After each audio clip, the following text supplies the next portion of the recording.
చెప్పు జానకి, ఏం చేయాలో చెప్పు. నా మెళ్ళో ఉరితాడు పడేలోగా నా మనవరాలి మెళ్ళో నీ మనవడు పసుపుతాడు కట్టాలి. అలాంటి మాట్లాడక జానకి, నేను భరించలేను. నీకేమీ కాదు, పట్నం వెళ్ళి మంచి లాయర్ని మాట్లాడతాను. ఎలాగైనా సరే నిన్ను బయటికి తీసుకొస్తాను. నువ్వు నన్ను కాపాడే ప్రయత్నం చేస్తే నీ మనవడు ఉరికంబం ఎక్కుతాడు. ఏమిటో అనేది? ఈ హత్య నేను చేయలేదు. మరి సౌందర్యని పెళ్లి చేసుకుంటే నిన్ను చంపేస్తానని బుల్లిరాజుని గుళ్ళో బెదిరించాడు కూడా సీను. ఈ పరిస్థితిలో సీనుని అరెస్ట్ చేస్తే సాక్ష్యాలన్నీ అతన్నే హంతకుడిగా నిరూపిస్తాయి. సీనుకి శిక్ష పడితే నా మనవరాలి గుండె పగిలిపోతుంది. అందుకే ఆ జంట దూరం కాకూడదని ఈ హత్య నేనే చేశానని నేరం నా మీద వేసుకున్నాను. జానకి, నా మనమని బతికించడం కోసం నువ్వు ఉరికమ్మ ఎక్కుతావా? లేదు వీరు, నీ మనవని బ్రతికించడం కోసమే కాదు, ప్రేమని బ్రతికించడం కోసం, ప్రేమికుల్ని కలపడం కోసం. జానకి, మనుషులు శాశ్వతం కాదు వీరు, ప్రేమ ఒక్కటే శాశ్వతం. మన ప్రాణాలిచ్చైనా ప్రేమని బ్రతికించాలి, వాడిని దంపతులను చెయ్యాలి. అదే నా కోరిక. చేస్తావు కదూ?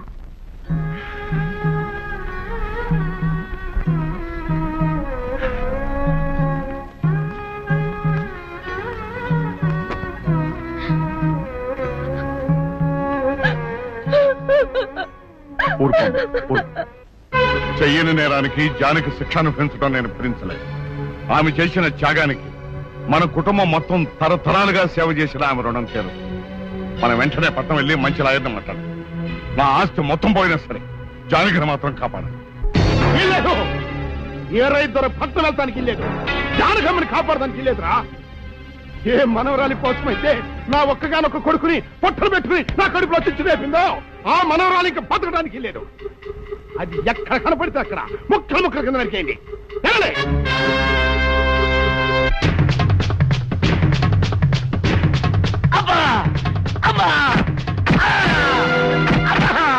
అభం శుభం తెలియని నా చెల్లిని పెళ్లి చేసుకుంటాను నమ్మించి మోసం చేస్తావా?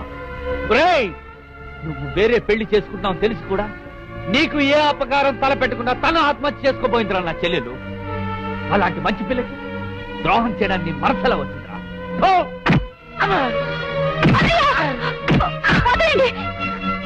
పుల్లిరాజుని జానకమ్మ చంపేసిందనుకుని సౌందర్యని సీనుని చంపమని మనుషుల్ని పంపిస్తున్నాడు పెద్దరాజు. ఇప్పుడు ఈయన బ్రతుకున్న విషయం తెలియకపోతే సౌందర్యని సీనుని వాళ్ళు ఖచ్చితంగా చంపేస్తారు. వాళ్ళు పోతే జానకమ్మ వేరే ధర బ్రతకలేరన్నయ్య.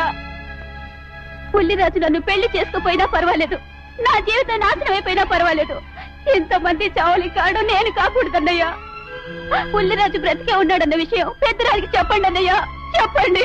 వినరా విను, ఇంత జరిగినా అది ఇంకా నీ మంచిగా కోరుకుంటుంది. ఇప్పటికైనా కళ్ళు తెరు. రాయ్ ఈ నీడ్ బాబు కప్ చెప్పండి రా. ప్రెసిడెంట్ గారి మనుషులు సౌందర్యం తీసుకుపోతున్నారు. మన సీని గారి స్నేహితులు వాళ్ళతో కలబడ్డారు. రండి రండి.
ముద్రస్తావు నా కొడక, నా కడుపులో చెరబుట్టే కదట్రా.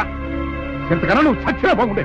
నువ్వు నిజంగా చచ్చావనుకుని ఆ పిల్లలు కూడా చంపే మరి మనుషులు పంపించారు కదట్రా. అమ్మా గౌరీ, మా ఊరు చేసిన ఏదో పనికి నేను క్షమాపణ కోరుకుంటానమ్మా. పెద్దవారు అంత మాట అనకండి. ఏంట్రా సిగ్గు లేకుండా ఇంకా నిలబడదొస్తావు? లగెత్తులు పోలీస్ స్టేషన్కి వెళ్ళి నేను ఇంకా బతికుండే తెచ్చాను అని చెప్పి జానకమ్మ నిడిపించుకురా. ఆ పిల్లకేం కాకుండా నేను చూసుకుంటా. అతను నిలబడతారా పో.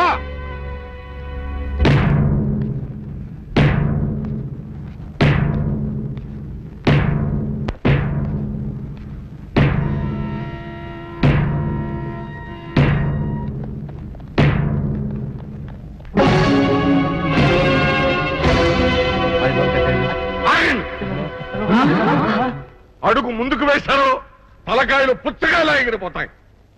బాబు మీరు ఇక్కడే ఉన్నాడు, వాళ్ళ అంతు చూస్తాను. ఒరే పెద్దిరాజు, నీ బలగాన్ని వెంటేసుకొస్తే నేను బెదిరిపోయి నా మనవన్నే మనవరాలు నీకు అప్పగిస్తాననుకున్నావురా? ఎరగరా ఆవేశం తగ్గించే కాస్త నేను చెప్పేది నిలమయ్యా. దమ్ములుంటే మగాడు అన్నవాడు ముందుకు రండిరా. ఈ వేరేగారు సత్తాయితో చూపిస్తాను. ఇప్పించుకోండి బాబు.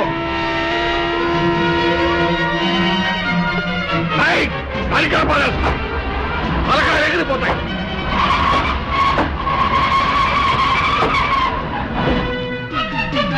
నేను అమ్మాయి మీరు ఎక్కడే ఎక్కడ మీరు వీళ్ళ సంగతి చూస్తాను.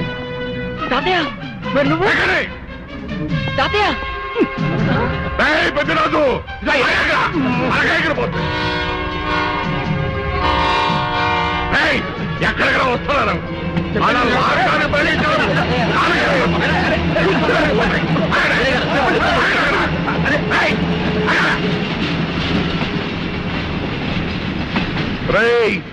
నా మనవడు మనవరాలు ప్రేమ పౌరాల్లా ఎగిరిపోయారా. వాళ్ళ పెళ్లి ఎవడాపుతాడో ఇప్పుడు ఆపండిరా. వీరుడు, నేనే వాళ్ళని దింపేశాను. వీరుడు, నీకిచ్చిన మాటను కనీసం ఇప్పుడైనా నిలబెట్టుకుందాం అనుకుంటే ఎందుకు దించావు జానకి? బుల్లిరాజు బ్రతికినాడు తాతయ్య. బుల్లిరాజు బతికే ఉన్నాడా?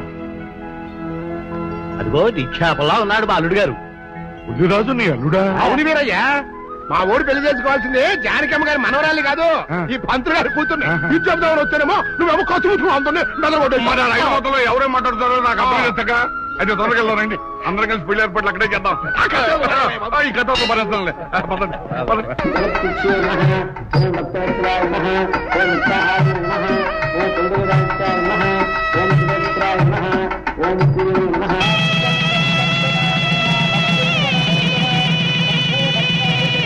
అంతా బాగానే ఉంది కనత్తయ్య.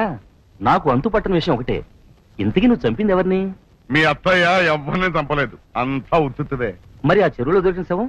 నేను చెప్తాను. కొత్తపల్లి నుంచి ఇప్పుడే మాకు రిపోర్ట్ అందింది. ఆ శవం ఆ ఊరు వాడిదేనట.